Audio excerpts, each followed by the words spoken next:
नमस्कार. भारतीच्या स्वयंपाकघरात तुमचं खूप खूप मनापासून स्वागत आहे. आज मी तुम्हाला दाखवणार आहे हरभऱ्याची भाजी. अगदी वेगळ्या पद्धतीने मी बनवणार आहे आणि यात मी काठबोरांचा वापर केलेला आहे, त्यामुळे भाजी अधिक चविष्ट झालेली आहे. अगदी वेगळा स्वाद आहे. तर या पद्धतीने तुम्ही करून बघा. आपली पारंपरिक रेसिपीची सिरीज चाललेली आहे. ह्या चॅनलवर मी खूप पारंपरिक रेसिपी टाकलेल्या आहेत आणि पारंपरिक रेसिपींपैकी एक रेसिपी आहे हरभऱ्याची भाजी. हरभऱ्याची भाजी मार्केटमध्ये आता अवेलेबल आहे, तर ही रेसिपी नक्की करून बघा. भाजी साफ करून घ्यायची आहे. अगदी पाले घ्यायचे आहे, कोवळे पाले घ्यायचे आहेत, काड्या घ्यायच्या नाही. आता वाटण करून घेऊया. वाटण्यासाठी मिरची, शेंगदाणे आणि लसूण घेतलेलं आहे मी. पाणी न घालता जाडसर वाटण करून घ्यायचं आहे आपल्याला. वाटण बारीक करायचं नाही, याप्रमाणे करायचं आहे जाडसर. आता कढईत मी तेल घातलं आहे. तेल आपलं गरम झालं आहे. त्यात मी आता जिरं घालते.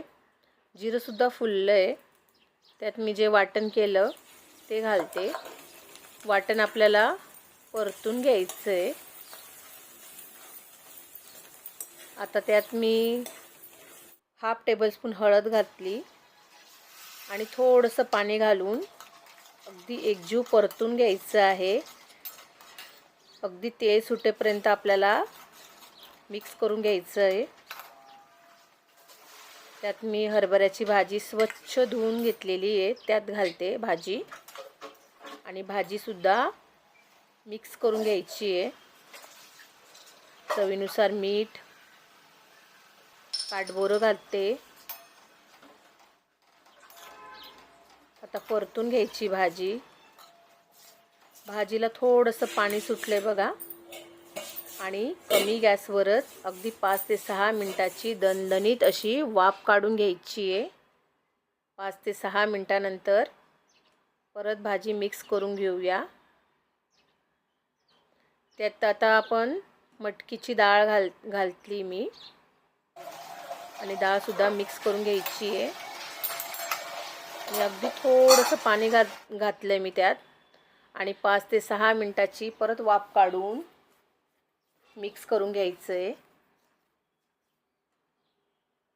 आता डाळ आणि भाजी आपली शिजलेली आहे. अगदी 2 मिनटं कमी गॅसवर भाजी परतून घेऊया. भाजी आपली झालेली आहे. खूप मस्त भाजी होते. अगदी वेगळी चव आहे.